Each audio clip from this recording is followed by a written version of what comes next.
Hey guys, we are kicking off a brand new week on Wall Street, and we're actually heading into the end of the year. And for a lot of us, that's really, really good news after what a year it's been for 2020. Well, right now, a lot of investors are starting to situate their portfolio so that they can profit from trends that are coming in 2021. And that's exactly what I want to talk about today, because there is a big theme that I think you need to be on top of and aware of for 2021, one that has some dangers involved if you're not aware and you're not planning properly, but one that actually can give you a lot of extra wealth in your investment account if you play it the right way. So let's go ahead and we'll take a look. Let me size myself down here. And this is a picture of the US dollar and its value compared to other currencies around the world. And as you can see, the dollar spiked higher at the beginning of the coronavirus crisis because the dollar is seen as a safe haven investment for a lot of international investors. It's a good place to store your money in times of trouble. But as the market, the global market has moved higher, as investors are getting ready for the global economy reopening, the dollar has started to trend lower. Now, one thing you need to know about currencies is that they typically operate in big, long-term trends. So the dollar could be falling for not just a few weeks or a few months, but for a few years as investors switch around and they start to look at opportunities elsewhere and as interest rates change and so forth. So this is a big trend and one that can really help you if you invest alongside. Now, one thing to be concerned about is if the value of the US dollar falls in relation to other currencies, it could hurt any cash that you're holding in your portfolio.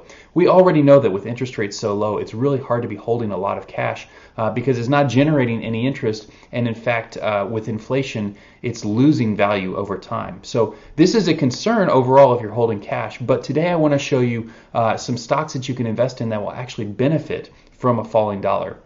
You see, when the dollar declines in relation to other currencies, you can actually invest in U.S. stocks that have international sales.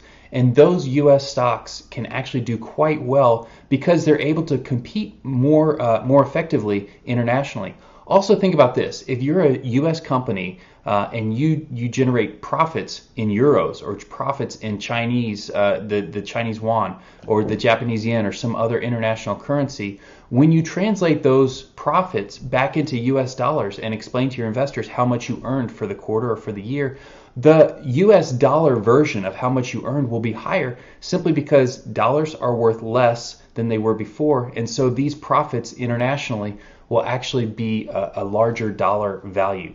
I know it's a little bit of a backwards way of thinking about it, but we see a lot of international stocks starting to trade higher simply because of this lower dollar trend.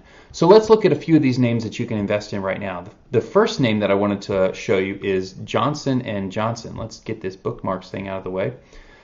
Johnson & Johnson is obviously a well-known worldwide company, and they've actually got a chance to benefit as the economy reopens, as people start to go into hospitals for some of the procedures that they may have been they may have been delaying for a while. Johnson & Johnson should see sales increase. Meanwhile, they actually pay a 2.6% dividend yield, so you'll get paid to hold this stock. And they're one of the value stocks that we've talked about for a long time. They only trade at 17 times expected earnings for next year, so they're a lot cheaper than some of the other stocks on Wall Street, which means that as the economy picks back up, they should start to see a lot more investor interest.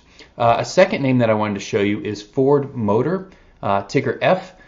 Ford, as you can see, declined sharply at the beginning of the coronavirus crisis because people are not expected to drive as much. But as we start moving into the reopening stages of the economy, Ford has picked back up, and they should be boosting their sales internationally. They've got exposure in Europe, they've got exposure in China, they've got a really good solid base of operations in South America. And as those areas pick up, Ford will be able to grow their profits, and they'll be able to grow their international profits, which helps them actually benefit from a falling U.S. dollar. They're a value play. They trade at just 8.5 times next year's expected earnings, so you're getting a lot of earnings for a small amount of investment. The stock trades, as you can see, just around $9. And Ford actually suspended their dividend last year, but I think as the economy reopens, as Ford starts selling its cars and trucks again, and as profits start to roll back in, Ford should kick back its dividend, which used to be 15 cents a quarter. So if it reinstated that dividend, it would be a 6.7% yield. It may take some time for them to get to where they're paying that much in dividends again, but that's kind of the potential that you can see with this play. And then finally, I wanted to show you Deere.